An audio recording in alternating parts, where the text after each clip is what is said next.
interesting. And what about the name Sinapis? Where did it come from? Sinapis is the Latin name for the mustard seed, so it's a scientific name. And for people that are Christian, probably most people recognize that as being from a parable in the Bible, from Matthew, and actually it's in 3 of the different gospel books. So it talks about how the kingdom of God is like a mustard seed, which, though very small, can grow to be one of the largest plants in the garden, under which birds of the air can find rest. And I think it's such an amazing analogy for what you can do with an entrepreneur who may have an idea, which maybe at the time is very small, but which can grow to be a company if they are, I would say, sort of God-seeking individuals, if it can grow to be a company under which their community can find rest. Our mission is to provide basically 4 things. One is advanced business training. So this is business training that is at the level of an advanced MBA in the US, but it is customized for entrepreneurs at the startup stage. Second is mentorship. So we like to provide mentorship both in the form of an industry leader who can help an entrepreneur navigate the ropes, and second is someone who can be more of their analytical and strategic support on a day-to-day basis. The third thing that we provide is biblical business training. So we call it our Kingdom Business Training module. It's all about how do you integrate your faith in your business. Most people think those 2 things are very separate, and they never think about whether, their faith has anything to do with their business. And so Sunday is Sunday, and Monday to Friday is totally different, right? And what we're trying to do is say, actually, God does care about business, and not only that, but He wants to be in this with you. He wants to be a partner in your business. And there are ways that you can do that and honor God through your business. And so part of our training is on that. And then the 4th thing we try to provide is access to financing for entrepreneurs that we feel are really quite talented and have what it takes to succeed, but just need that financing to get them going.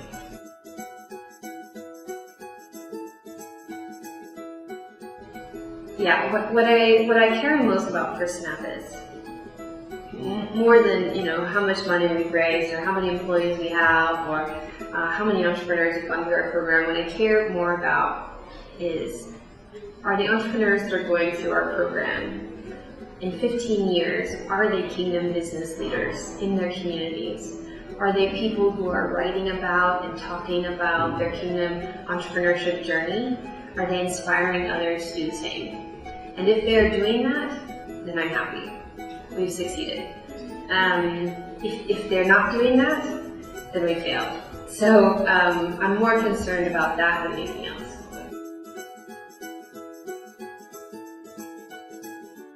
So I do not love the traffic, but I don't think anyone does. What I love about Kenya is the endless opportunity.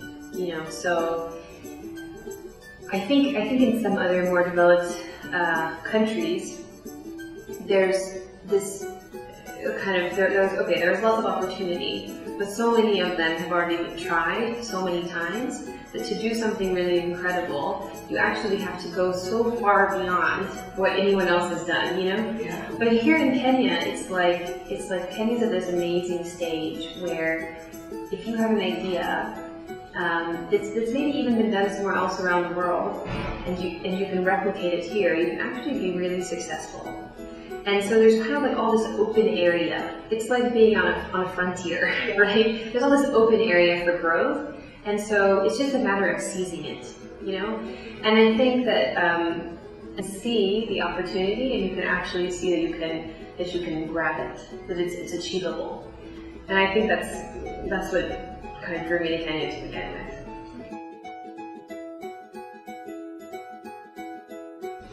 Well, from the youth that I've dealt with, I would say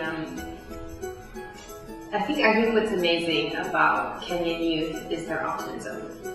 I mean, there's just such a kind of every youth that I deal with, and I'm being a little bit sort of open about my definition of youth, it was sort of even up to maybe 30 or 35, is that when I get an entrepreneur, they always tell me, don't worry, Courtney, within a year, I'm going to be making millions, even billions of shillings. We're going to be so successful. Why do you doubt us? You know, and that kind of optimism is amazing. But I think so. I would say keep doing that and keep being creative and keep pushing for change in Kenya, because I really feel like the youth is a generation that's going to completely transform Kenya. At the same time, that can be your downfall. So this is my advice to you: is that sometimes all hope and optimism and no action and no commitment to excellence means that it's just always talk, and I see that a lot as well. So I see where I'm having to push entrepreneurs to be accountable for their dreams. That they're going and that they actually have to break it down into actionable steps and then hold themselves accountable to it. And sometimes that's the step that I think people miss. They just assume that it's going to happen. But it does actually, God does require us to toil with our hands, right? And He requires us to actually be sort of accountable to each other. And that's part of the journey. And so being a little more practical and a little more realistic and starting with small steps and breaking it down and meeting those steps and then moving on to the next ones is how people will actually now achieve the transformation they're hoping to see. So I would just say that's really what I hope that the youth will start to move towards.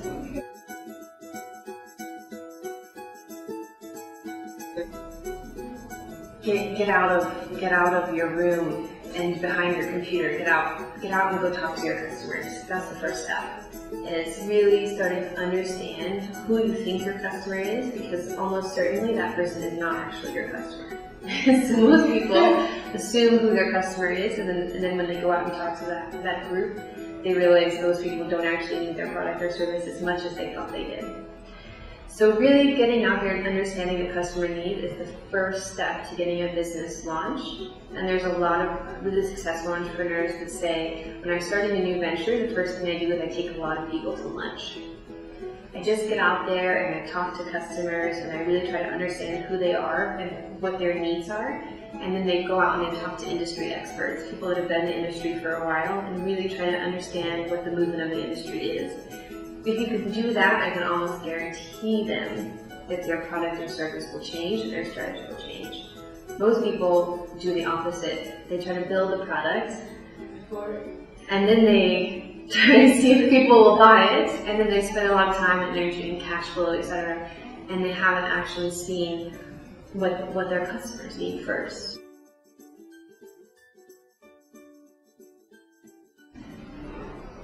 When you are considering starting a business, when you're considering starting any sort of new venture, work at it as if working for the Lord and not for men. Make God your audience of one, and I guarantee you that if you align yourself to Him and to your customers and to your investors, God will make your business thrive beyond your wildest dreams. But you're going to have to work really hard, and you're going to have to work with the excellence that God deserves. And I wish you all the best of luck.